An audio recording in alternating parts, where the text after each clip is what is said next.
अस्सलाम वालेकुम स्टूडेंट्स, क्या हाल हैं आपके। मेरा नाम है अबरार चौहान। आज हम इस चैप्टर का एक ऐसा लॉन्ग क्वेश्चन पढ़ने जा रहे हैं जो अक्सर बोर्ड में आ जाता है। इस टॉपिक का नाम है हेस लॉ।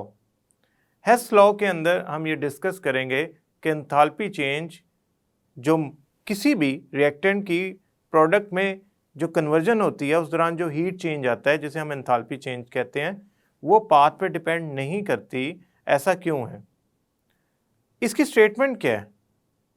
इसके स्टेटमेंट को हम यूज करके अननोन एंथैल्पीज कैसे फाइंड कर सकते हैं? हेस लॉ एक्चुअली थर्मोकेमिस्ट्री का एक लॉ है। इसकी एक एप्लीकेशन है बॉर्न हेबर साइकिल, जो कि बहुत इंपॉर्टेंट है लैटिस एनर्जी की कैलकुलेशन में। असल में आप रिएक्टेंट से प्रोडक्ट तक पहुंचने के बहुत से रास्ते अपना सकते हैं। बहुत से रास्तों से होते हुए आप प्रोडक्ट तक पहुंच सकते हैं, लेकिन एक बात याद रखिएगा, एंथैल्पी चेंज ओवरऑल सेम रहेगा, चाहे पाथ 1 अडॉप्ट करें, पाथ 2 अडॉप्ट करें, पाथ 3 अडॉप्ट करें। और इस बात को, स्टेटमेंट को तब अप्लाई किया जा सकता है जब इनिशियल और फाइनल कंडीशन सेम हो। चलते हैं लेक्चर की तरफ और देखते हैं कि उसमें आखिर ऐसी कौन सी इंपॉर्टेंस है जिसकी वजह से ये इतनी दफा लॉन्ग क्वेश्चन आया है और ये हमारे बहुत से न्यूमेरिकल्स को कैलकुलेट करने का सबब बनेगा। स्टूडेंट्स, आज हम Hess law of constant heat summation पढ़ने जा रहे हैं। हेस लॉ एक लॉन्ग क्वेश्चन है, इसकी definition as a short question आ जाती है। Somehow Hess law is also used to calculate the unknown enthalpies or the enthalpies which cannot be calculated directly.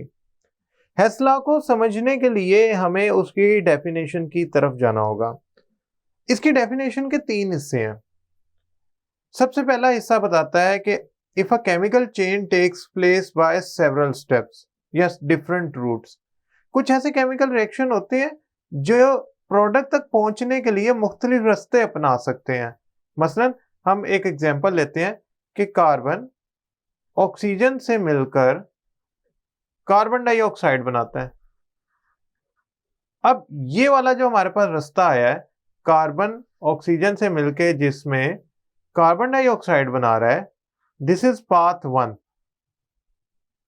आप इसे कह लें ये पाथ 1 है। दूसरा पाथ क्या है कि कार्बन ऑक्सीजन से मिलके पहले कार्बन मोनोऑक्साइड बनाए, ये कार्बन मोनोऑक्साइड फर्दर ऑक्सीजन से रिएक्शन करे और कार्बन डाइऑक्साइड बनाए। Now this is an other path, ये कहलाएगा पाथ 2। इसमें हो क्या रहा है कि रिएक्शन एक नए रास्ते से होता हुआ कार्बन डाइऑक्साइड तक पहुंच रहा है। स्टूडेंट्स, यहां पे एक चीज आप समझ लें कि आपके जो रिएक्टेंट्स हैं वो प्रोडक्ट में मुख्तलिफ रास्तों से होते हुए पहुंच सकते हैं। That is possible. समटाइम होता यूं है कि एक से ज्यादा पाथ होते हैं, मतलब 2 से भी ज्यादा होते हैं, 3 भी पॉसिबल होते हैं। खैर, हमारी एग्जांपल में इस टाइम हमने 2 पाथ बनाए हैं कार्बन डाइऑक्साइड तक पहुंचने के लिए। दूसरा हिस्सा डेफिनेशन का, पहला हिस्सा ये था कि रिएक्टेंट प्रोडक्ट में चेंज होते हैं तो they have multiple options of routes या पाथ। ये रूट्स हैं या पाथ हैं, रास्ते हैं। The overall change is the same. अगर मैं पाथ 1 में एनर्जी चेंज या एंथैल्पी चेंज कैलकुलेट करता हूं, से वो आता है डेल्टा एच, और पाथ 2 में ओवरऑल एनर्जी चेंज आता है डेल्टा एच प्राइम, तो वो सेम आएगा। यानी कि डेल्टा एच की वैल्यू, यानी कि पाथ 1 में जो टोटल एनर्जी चेंज आया है वो, ये मैं लिख लेता हूं, delta H is equal to total या ओवरऑल एनर्जी या एंथैल्पी चेंज इन पाथ 1। और डेल्टा एच प्राइम जो है डेट इज टोटल और overall energy change in path 2। तो अकॉर्डिंग टू हेस लॉ जो डेल्टा एच की वैल्यू आएगी ना, वो एक्चुअली वही आएगी जो डेल्टा एच प्राइम की आएगी, यानी कि ये दोनों बराबर होंगी, सेम होंगी। दूसरा हिस्सा, the overall change in energy change is the same regardless of the route by which the chemical change occurs। यानी कि इससे फर्क नहीं पड़ता कि आप पाथ 1 से कार्बन डाइऑक्साइड तक पहुंचे या पाथ 2 से कार्बन डाइऑक्साइड तक पहुंचे, आपका जो एंथैल्पी चेंज है या एनर्जी चेंज है, एंथैल्पी चेंज या एनर्जी चेंज आप जो मर्जी कह लें, वो सेम होगा, उससे फर्क नहीं पड़ेगा। अगर यहाँ फॉर एग्जांपल पाथ 3 होता, कार्बन ऑक्सीजन से मिलके से बनाती एक्स कंपाउंड, एक्स फर्दर बनाता Y and Y ultimately convert होता कार्बन डाइऑक्साइड में, तो ये होता पाथ 3 और इसमें एंथैल्पी चेंज होता है डेल्टा एच डबल प्राइम। तो इन दैट केस उसकी वैल्यू भी सेम आनी थी जो डेल्टा एच या डेल्टा एच प्राइम की आई है। तो मेरा कहने का ये मतलब है Hess law actually helping us to know कि किसी भी केमिकल रिएक्शन में आपका पाथ जो रिएक्टेंट से प्रोडक्ट तक पहुंचाता है वो असल में इफेक्ट नहीं करेगा ओवरऑल हीट चेंज को, यानी कि द ओवरऑल हीट चेंज जिसे आप कहते हैं enthalpy change of reaction, enthalpy change of reaction is independent of the path followed। आप कहेंगे सर इसका मतलब तो ये हो गया ये स्टेट फंक्शन है, क्योंकि ऐसी चीज जो कि रास्ते पे, पाथ पे, रूट पे डिपेंड नहीं करती, उससे इंडिपेंडेंट होती है, उस पर डिपेंड नहीं करती या उससे इंडिपेंडेंट होती है, वो स्टेट फंक्शन होती है। तो Hess law is actually a proof of enthalpy change is a state function, क्योंकि enthalpy change of a reaction depend नहीं करता, यानी कि एंथैल्पी चेंज क्या होता है, heat change of a reaction होता है, ये इस बात पर डिपेंड नहीं करता कि किस रास्ते से कैलकुलेट किया गया है। ओवरऑल हीट चेंज इन सारे रास्तों का सेम आएगा, यानी कि आप पाथ 3 का, पाथ 1 का या पाथ 2 का कैलकुलेट करें, they will give you the same value. लेकिन एक शर्त है, ये तब पॉसिबल है जब आप इनिशियल और फाइनल कंडीशंस जो है वो मेंटेन रखें, सेम रखें, उसको चेंज ना होने दें। अब इस लॉ को बनाने की जरूरत क्या पड़ी, हम इस इतनी डिटेल में से स्टडी क्यों कर रहे हैं? असल में ये जो लॉ है ये आपको हेल्प कर सकता है फाइंड करने के लिए ऐसी एंथैल्पी चेंजेस जो डायरेक्टली फाइंड नहीं हो सकती। This law helps us to calculate enthalpy changes या heat changes which cannot be measured directly।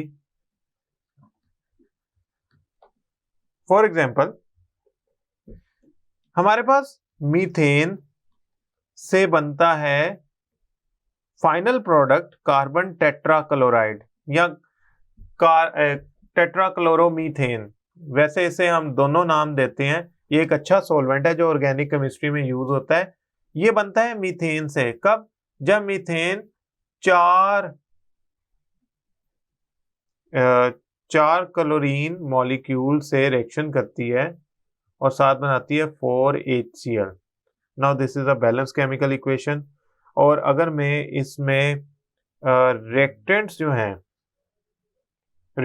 हैं जो मेरे काम के हैं वो हैं मीथेन और कार्बन टेट्राक्लोराइड, इनको हाईलाइट कर लूं और बाई प्रोडक्ट्स को अभी कंसिडर ना करूं, तो बात यूं है कि जब मीथेन कार्बन टेट्राक्लोराइड बनाती है ना, तो ये सिंगल स्टेप में इसमें नहीं कन्वर्ट हो जाती, इट टेक्स मल्टीपल स्टेप। पहले ये कन्वर्ट होती है CH3Cl में, देन ये कन्वर्ट होती है CH2Cl2 में, देन ये कन्वर्ट होती है CHCl3 में, अल्टीमेटली ये कन्वर्ट होती है CCl4 में। यानी कि क्लोरीन के ये जो 4 मॉलिक्यूल मीथेन से रिएक्ट करे, एट अ टाइम रिएक्ट करके प्रोडक्ट नहीं बना देते, they first react to form, one molecule react to form CHCl, CH3Cl, दूसरा बनाता CH2Cl2, देन तीसरा बनाता CHCl3। ये है आपका पाथ 1। ये आप कैलकुलेट नहीं कर सकते डायरेक्टली, क्यों? क्योंकि ये स्टेप के जरिए थोड़ी बनते हैं, वो तो मल्टीपल स्टेप से होता हुआ CCCl4 तक पहुंचता है। तो आप इसको इनडायरेक्टली इस रास्ते से कैलकुलेट करेंगे। ये से है डेल्टा H प्राइम। तो अगर आप किसी तरह डेल्टा H प्राइम कैलकुलेट कर गए तो वो असल में डेल्टा H के बराबर ही आंसर आएगा। क्यों? हमें अभी हेस्ला में पढ़ा था कि आप चाहे ये रास्ता इस्तेमाल करें प्रोडक्ट तक पहुंचने के लिए या ये रास्ता इस्तेमाल करें प्रोडक्ट तक पहुंचने के लिए, इधर का जो एंथैल्पी चेंज होगा वो ही एंथैल्पी चेंज पाथ 1 के बराबर आंसर जनरेट करेगा।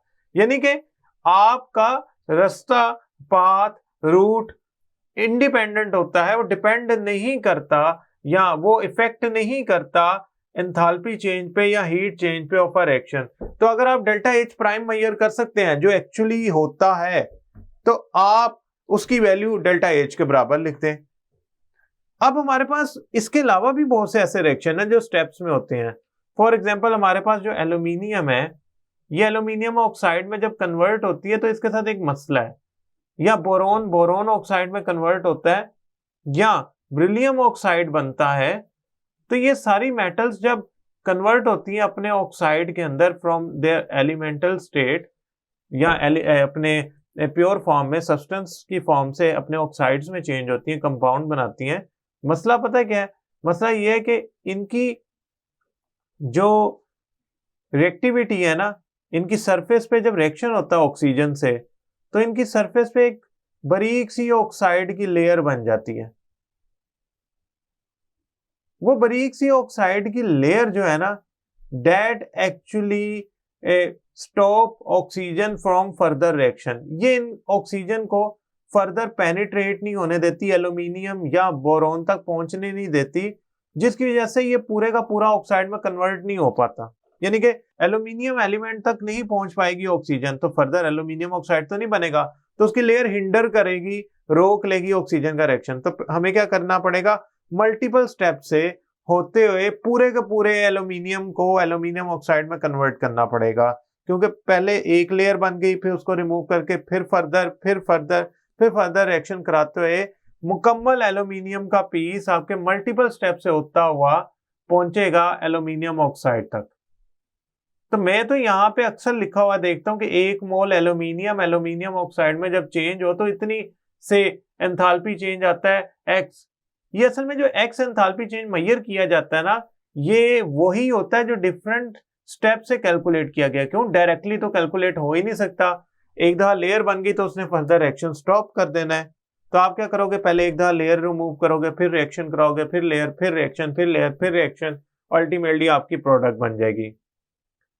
अब हम ऐसा करते हैं, इसको अप्लाई करते हैं और हम कैलकुलेट करना सीखते हैं कि कैसे ये लॉ हमें मदद करता है किसी अननोन डेल्टा H को कैलकुलेट करने के लिए।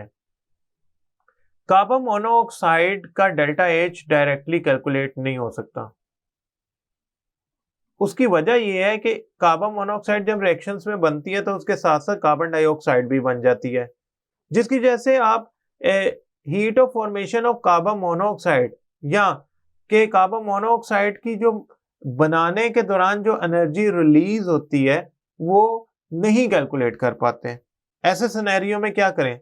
हम यूज करते हैं हेस लॉ।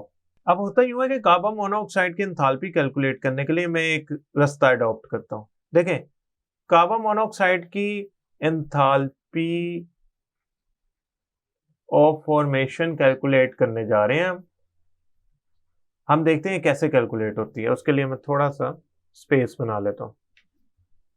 देखिए, बात यूं है कि कार्बन अगर रिएक्शन करता है ऑक्सीजन के साथ तो ये बनाता है कार्बन डाइऑक्साइड। इसे कहते हैं enthalpy of formation of carbon dioxide. या 1 मोल कार्बन जो होता है जब वो ग्रेफाइट की फॉर्म में है तो उसकी जो कंबस्टन होगी वो ऑक्सीजन से मिलकर कार्बन डाइऑक्साइड बनाएगी। या आप उसे दूसरी सूरत में पढ़ें तो प्रोडक्ट की तरफ से पढ़ें तो 1 मोल कार्बन डाइऑक्साइड बनाने के लिए जो एनर्जी रिलीज होगी वो कितनी होगी? -393.7 किलो जूल पर मोल। एक मेरे पास और रास्ता है। वो रास्ता क्या है कि carbon half mole of oxygen से रिएक्शन करे, पूरी ऑक्सीजन से ना करे, पहले कार्बन आधी ऑक्सीजन यूज करे। यहाँ पे हमारे पास कितनी ऑक्सीजन मौजूद है? 1 मोल। कितने कार्बन के साथ? 1 मोल कार्बन के साथ। तो मैं क्या करता हूँ, कार्बन इसमें से आधी ऑक्सीजन के मोल यूज करके बनाता है पहले कार्बन मोनोऑक्साइड। ये carbon monoxide further half mole oxygen use करके बनाएंगे कार्बन डाइऑक्साइड। अब आप कहेंगे सर एक है रेड पाथ, ये पाथ नंबर 1 है या रूट नंबर 1 है, और एक है ग्रीन पाथ जो शुरू हो रहा है इस पॉइंट से और अल्टीमेटली जा रहा है हमारी प्रोडक्ट तक, ये है पाथ 2। अगर तो मैं हेस्ला इस पे अप्लाई करूं तो हेस्ला के मुताबिक पाथ 1 का जो मेरे पास एंथैल्पी चेंज आएगा हेस्ला के मुताबिक वही पाथ 2 का आना चाहिए, क्योंकि जो पाथ है या रूट है वो एंथैल्पी चेंज को इफेक्ट नहीं करते।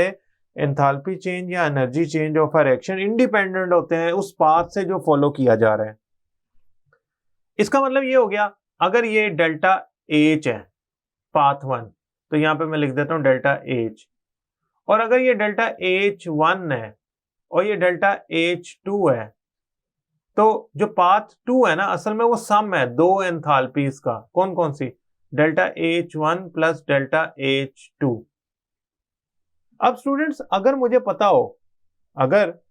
ये पता हो कि आपके ये जो पाथ में कार्बन मोनोऑक्साइड की डेल्टा H1 अननोन हो और डेल्टा H2 पता हो, तो मेरे पास डेल्टा H2 ऑलरेडी गिवन है ये।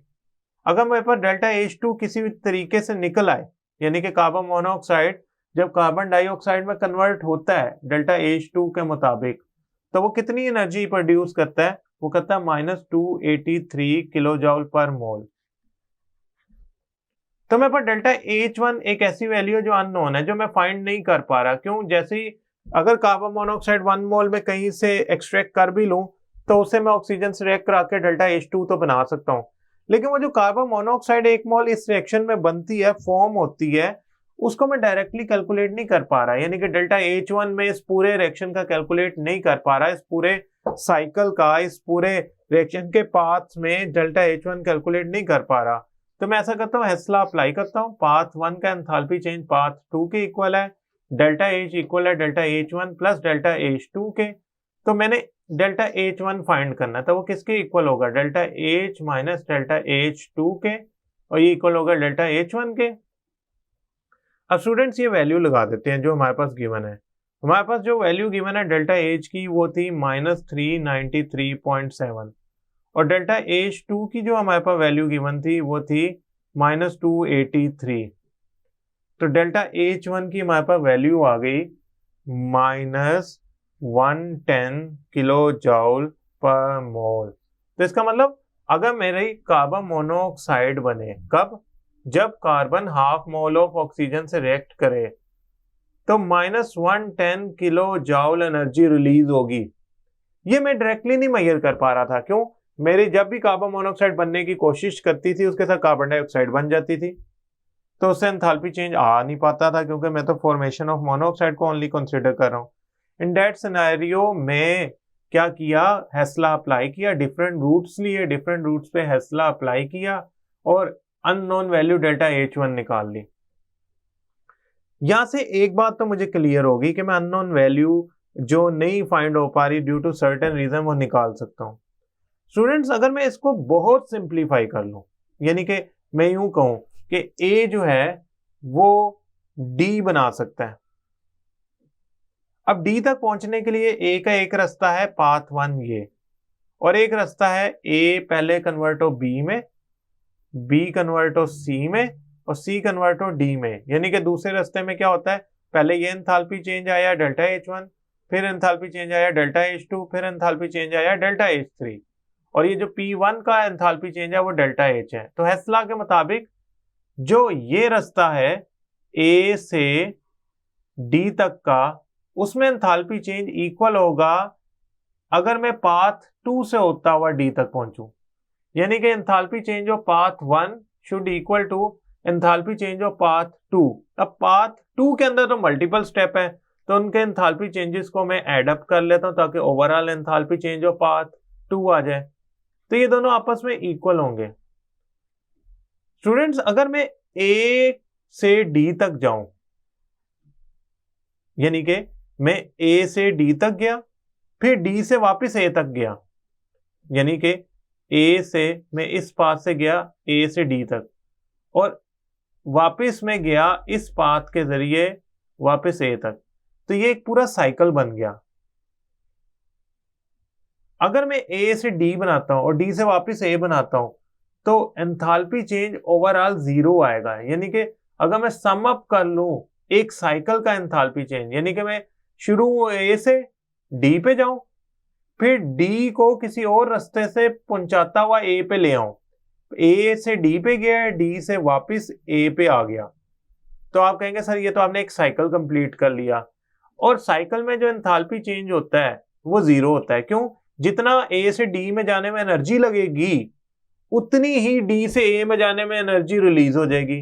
अगर A से D में बनाते हुए एनर्जी एब्जॉर्ब होती है 100 जूल, तो D से वापस A में जाने में एनर्जी कितनी रिलीज हो जाएगी? 100 जूल ही। तो ओवरऑल रिजल्ट क्या आएगा? 0। तो फॉर साइक्लिक ऑर्डर या साइक्लिक फॉर्म ऑफ रिएक्शन, जो एक साइकिल है पूरा, उसको अगर मैं देखूं तो उसमें एंथैल्पी चेंज का जो सम है वो 0 आएगा अगर मैं रिएक्टेंट से प्रोडक्ट और प्रोडक्ट से दोबारा रिएक्टेंट तक चला जाऊं। आप कहेंगे सर ये तो law of conservation of energy है। क्या आपकी एनर्जी ना साइकिल में बनी ना डिस्ट्रॉय हुई, बल्कि अगर A ने 100 जूल एनर्जी एब्जॉर्ब करके D तक पहुंचा तो D ने वही एनर्जी रिलीज कर दी और A में चला गया। ऐसा नहीं हुआ कि A का D तक पहुंचने में जो एनर्जी का वैल्यू थी वो चेंज हो जाएगी अगर मैं पाथ कोई और अडॉप्ट कर लूंगा, एनर्जी वही रहेगी। तो it means it is a simpler form of law of conservation of energy कि आपका ओवरऑल रिएक्शन जो है वो सम ऑफ एनर्जी 0 देगा। इसको यूं देखते हैं, summation of change in enthalpy in cycle is 0 का मतलब ये है कि आपका अगर डेल्टा H पाथ 1 का इक्वल है delta H1, delta H2, delta H3। Students, इस इक्वेशन का प्रूफ इस तरह है कि law of conservation of energy के मुताबिक अगर A D तक जाता है डायरेक्टली और एंथैल्पी चेंज आता है डेल्टा H, ठीक है, और D से वापस इनडायरेक्ट रास्ते के जरिए, यानी कि D से C बनाए, C से B बनाए और फिर A तक जाए, तो जो एंथैल्पी चेंज डायरेक्ट आया है डेल्टा H, उसके उतना ही ऑपोजिट एंथैल्पी चेंज आएगा जब D से वापस A में जाएगा। यानी कि अगर डेल्टा H आया है आपका A से D में जाने तक, तो D किसी भी रूट से A तक वापस जाए, जो एंथैल्पी चेंज आएगा ना इन दैट केस वो माइनस डेल्टा H आएगा, ऑपोजिट वैल्यू में आएगा। जो फॉर्मेशन की वैल्यू है पॉजिटिव, तो इसकी वैल्यू उसके ऑपोजिट आएगी नेगेटिव। इसको यूं कह सकते हैं कि अगर पाथ 2, अगर मैं A से D तक जाऊं तो वो डेल्टा H है, ठीक है, पाथ 1 वाली, और अगर मैं D से वापस A में जाऊं तो उसको मैं कह देता हूं माइनस डेल्टा H2। इन दोनों को ऐड कर लूंगा तो मेरा साइकिल कंप्लीट हो जाएगा। आंसर क्या आ जाएगा? 0, क्योंकि मैं D से वापस A पे चला गया हूं, तो अल्टीमेटली मैंने साइकिल कंप्लीट कर लिया। A से D पे गया और D से वापस A पे चला गया। तो पहले मैंने A से D तक जाने में एंथैल्पी चेंज लाया डेल्टा H, और डेल्टा H से जब मैं वापस A पे जाऊंगा तो एंथैल्पी चेंज आया minus delta H2, which is actually और should equal to delta H। तो मैंने इन दोनों को माइनस किया तो आंसर 0 आया। इसको डेल्टा H2 की बजाय हम ना आसानी के लिए शो कर लेते हैं डेल्टा HB। तो डेल्टा H किसके इक्वल हुआ? डेल्टा HB के। अब डेल्टा HB के अंदर कौन कौन से स्टेप हैं? डेल्टा HB के अंदर अब ये माइनस वाला डेल्टा HB इक्वेशन के दूसरी तरफ ले जाऊंगा तो ये पॉजिटिव हो जाएगा ना, तो delta H is equal to delta HB हो गया। तो डेल्टा HB के स्टेप हैं delta H1 plus delta H2 plus delta H3। अब लास्ट बात जो इस लॉ की इंपॉर्टेंट है, क्या हम इसे क्या वेरीफाई कर सकते हैं? Can we verify this law? उसके लिए हम एक एग्जांपल लेते हैं। हम क्या करते हैं, सोडियम हाइड्रोक्साइड का रिएक्शन करवाते हैं कार्बन डाइऑक्साइड से। इस तरह के 2 मोल सोडियम हाइड्रोक्साइड कार्बन डाइऑक्साइड के 1 मोल से रिएक्ट करते हैं और बनाते हैं सोडियम कार्बोनेट और वाटर। स्टूडेंट्स, इस दौरान जो एंथैल्पी चेंज आता है वो आता है -89.08 किलो जूल।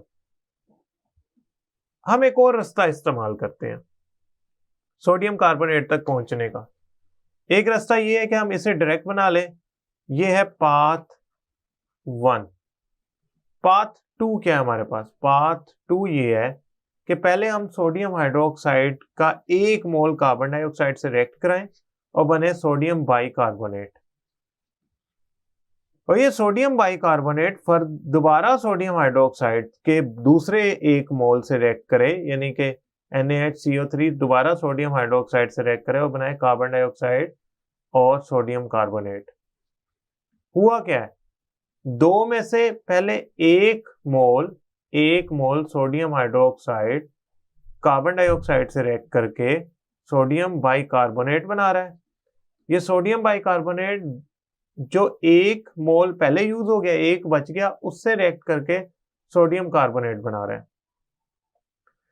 अब इसकी मैंने एंथैल्पी चेंज मेजर की तो y delta H is equal to -48.06 kilo joule, और इसकी एंथैल्पी चेंज मैंने मेजर की तो y delta H is equal to -41.02 kilo joule. अब स्टूडेंट्स, करना यूं है हमने कि हमने चेक करना है कि क्या पाथ 1 यानी कि रेड वाले पाथ की ग्रीन वाले पाथ के बराबर है। तो मैं ऐसा करता हूं, यहां लिख लेता हूं, enthalpy change delta H1 of path 1 should equal to enthalpy change in path 2। Okay, path 1 में कितनी है? -89.08 किलो जूल। ओके, पाथ 2 में कितनी है? पाथ 2 में ये 2 एंथैल्पी चेंजेस हैं। तो इन दोनों एंथैल्पी चेंजेस को जमा करूंगा तो मेरे पास जो आंसर आएगा वो आएगा 89.08 माइनस में। तो इसका मतलब ये हो गया कि ये दोनों बराबर हैं। अब स्टूडेंट, अगर मैं इसे साइक्लिक फॉर्म में लिखूं तो मैं यूं कहूंगा कि डेल्टा HP1 यानी कि मैं रिएक्टेंट से प्रोडक्ट पे गया, माइनस डेल्टा HP2 यानी कि मैं प्रोडक्ट से दोबारा रिएक्टेंट पे गया, माइनस में वैल्यू ले ली ना, तो ये दोनों 0 के इक्वल होंगे टेक्निकली भी। क्यों? दोनों की वैल्यू सेम है। तो यहां मैं लिखता हूं 89.08 माइनस 89.08, तो अल्टीमेटली आंसर क्या आएगा? 0। हेस लॉ की एक बहुत इंपॉर्टेंट एप्लीकेशन है बोर नेबर साइकिल, जो हमारा नेक्स्ट टॉपिक है। स्टूडेंट, हेस लॉ के कुछ पॉइंट्स को मैं रिवाइज करवा देता हूं। इसकी डेफिनेशन आपने करनी है। इसकी डेफिनेशन में आपने ये बताना है कि रिएक्शन किसी भी रूट से हो, एंथैल्पी चेंज ओवरऑल कांस्टेंट रहेगा, सेम रहेगा। इसका मतलब ये है एंथैल्पी जो है ना वो इंडिपेंडेंट है पाथ से। आपका ये हेस लॉ इस्तेमाल होता है कैलकुलेट करने के लिए ऐसी एंथैल्पी जो डायरेक्टली मेजर नहीं हो सकती। मतलब मीथेन कार्बन टेट्रा क्लोराइड में डायरेक्टली कन्वर्ट नहीं होता, तो आपको इनडायरेक्ट पाथ की एंथैल्पीज को कैलकुलेट करना पड़ता है ताकि वो डायरेक्ट पाथ के बराबर आ जाए।